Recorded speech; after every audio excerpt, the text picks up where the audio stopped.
Nah, dari sini saja kita sudah bisa menyimpulkan ya, yaitu putusan MK itu bakal seperti apa. Yaitu bahkan di sini Mahkamah Konstitusi nilai Jokowi tak lakukan nepotisme dalam pencalonan Gibran. Nah, menurut saya di sini juga sangat aneh sekali. Gimana tidak nepotisme?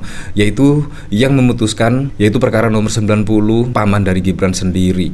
Dan bahkan juga di situ ada Presiden Joko Widodo yang menjadi orang nomor 1 di Indonesia. Dan tiba-tiba juga setelah putusan dari paman Gibran di situ, Gibran mencalonkan sebagai cawapres. Menurut saya di situ bentuk nepotisme. Ya, tetapi memang kita harus patuhilah, yaitu apapun putusan MK besok, mengabulkan atau menolak semua gugatan, kita harus menghormati yaitu putusan Mahkamah Konstitusi.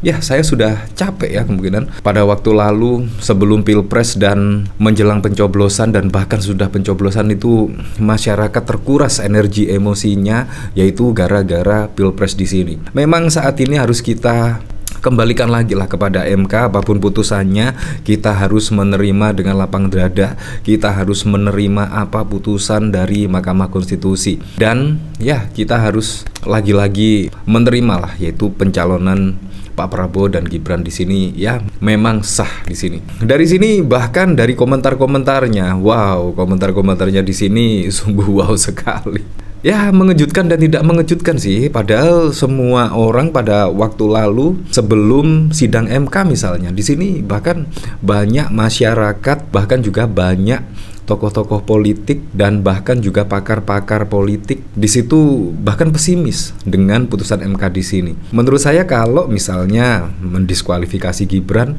ya resikonya juga lumayan sekali. Tetapi yang paling aman ya menurut saya menolak semua gugatan di situ. Karena wow, biaya pemilu, kita balik lagi lah ke biaya pemilu itu sangat wow sekali. Memang negara demokrasi itu pada saat pemilu itu membutuhkan dana yang sangat fantastis. Nah, dari sini saya juga penasaran ya, beritanya itu seperti apa ya di sini. Yaitu di sini MK nilai Jokowi tak lakukan nepotisme dalam pencalonan Gibran. Nah, di sini MK menilai dalil pemohon dalam hal ini menggugat kubu Anies Baswedan perihal adanya dugaan nepotisme Presiden Joko Widodo terkait pencalonan putranya Gibran sebagai cawapres tidak mampu dibuktikan. Adapun dalam dalil tersebut, kubu Anies Muhaimin menuding tindakan Jokowi yang mendukung Gibran sebagai cawapres melanggar ketentuan mengenai nepotisme di ketetapan MPR nomor Romawi 11 MPR 2019-98, Undang-Undang nomor 28 tahun 99 serta Undang-Undang Pemilu. Mahkamah berpendapat dalil pemohon mengenai pelanggaran atas penetapan MPR ini dan pasal 282 Undang-Undang Pemilu adalah tak beralasan menurut hukum, kata Hakim MK Daniel Yusmik dalam sidang putusan sengketa Pilpres 2024 pada tanggal 22 April. MK beralasan dalam dalilnya kubu Anies Muhaimin tidak menguraikan lebih lanjut dan tidak membuktikan dalilnya tersebut. Hal tersebut membuat MK tidak mendapat keyakinan akan kebenaran terhadap dalil yang dipersoalkan kubu Anies dan Muhaimin tersebut. Terlebih, lanjut Daniel, jabatan MK Presiden yang dipersoalkan adalah jabatan yang diisi melalui pemilihan, bukan jabatan yang ditunjuk atau diangkat secara langsung.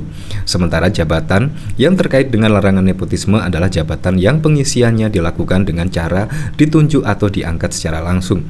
Artinya, jabatan yang diisi melalui pemilihan umum tidak dapat didiskualifikasi sebagai bentuk nepotisme, ujarnya. Kalau menurut saya sih di sini yang nepotisme itu ketika Gibran dicawapreskan, dan sehingga hal tersebut karena juga Presiden adalah orang nomor 1 di Indonesia dan mempunyai itu tingkat kepercayaan publik atau tingkat kepuasan publik terhadap kinerja Presiden Joko Widodo itu mempunyai nilai yang cukup fantastis, yaitu 82%. Artinya di situ ketika masyarakat puas dengan kinerja Presiden Joko Widodo yang mencapai 82%, artinya juga akan memilih Gibran, yaitu cawapres dari Pak Prabowo Subianto. Ya, menurut saya seperti itu.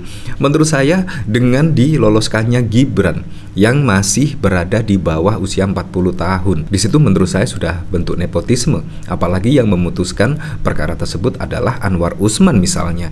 Menurut saya itu adalah bentuk nepotisme. Ya, tetapi kita kembalikan lagi lah ke MK.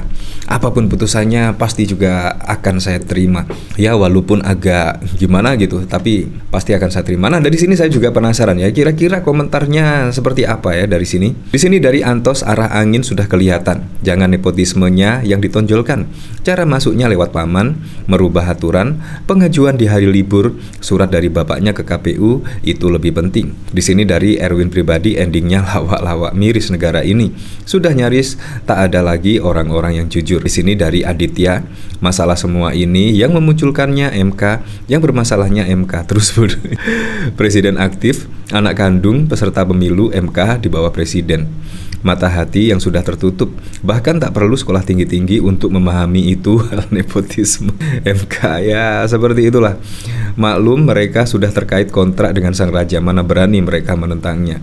Ternyata gua lebih cerdas dari hakim MK. Ya seperti itulah, jadi memang sangat mengejutkan sekali ya, yaitu ada hakim MK yang menyebut ya menilai tindakan Jokowi itu tidak melakukan nepotisme dalam pencalonan Gibran. Ya terserahlah. Nah dari sini juga yaitu saya sangat sependapat sekali ya dengan Ganjar Pranowo, yaitu terima apapun putusan MK soal sengketa Pilpres Ganjar. Saya dan Mahfud sangat taat konstitusi. Ya, bahkan pada waktu lalu Pak Mahfud MD misalnya di situ direkomendasikan sebagai hakim agung dan syarat usia minimum hakim agung adalah 50 tahun. Di situ pun ya Mahfud MD juga artinya tidak lolos lah menjadi hakim agung karena syaratnya minimal 50 tahun. Nah di sini capres nomor urut 3 Ganjar Pranowo mengaku siap mendengarkan pembacaan putusan sengketa Pilpres 2024 di Mahkamah Konstitusi pada 22 April. Hal ini disampaikan Ganjar sesaat sebelum bertolak dari Hotel Mandarin Oriental Jakarta menuju gedung MK bersama cawapres pendampingnya Mahfud MD. Untuk menghadiri sidang final ini mereka terlihat kompak mengenakan jas hitam. Sudah siap, kan hari ini tinggal putusan dari majelis, maka kita akan mendengarkan putusan itu, kata Ganjar. Ganjar juga menegaskan dirinya bersama Mahfud akan mengikuti apapun hasil putusan MK. Saya kira saya dengan Pak Mahfud orang yang sangat taat terhadap konstitusi, apapun akan kita ikuti. Sebagaimana dinyatakan sidang pembacaan putusan terkait sengketa Pilpres 2024 ini rencananya dimulai pukul 9 dan sampai saat ini juga sedang berlangsung, yaitu sidang putusan MK di situ. Bahkan dari sini bahkan juga trending topik di Twitter ya. Bahkan di sini dari komentar Ari Prasetyo, MK tidak ada cawe-cawe Jokowi dalam putusan MK yang loloskan Gibran sebagai cawapres. Ya seperti itulah. Jadi memang semua masyarakat sebelum sidang sengketa Pilpres di Mahkamah Konstitusi pada waktu lalu bahkan juga sudah pesimis ya. Pasti juga akan sulit sekali untuk mengabulkan semua gugatan dari pasangan calon 01 dan 03, sangat sulit. Ya artinya di sini ya bisa sudah dipastikan lah, yaitu MK di situ akan menolak.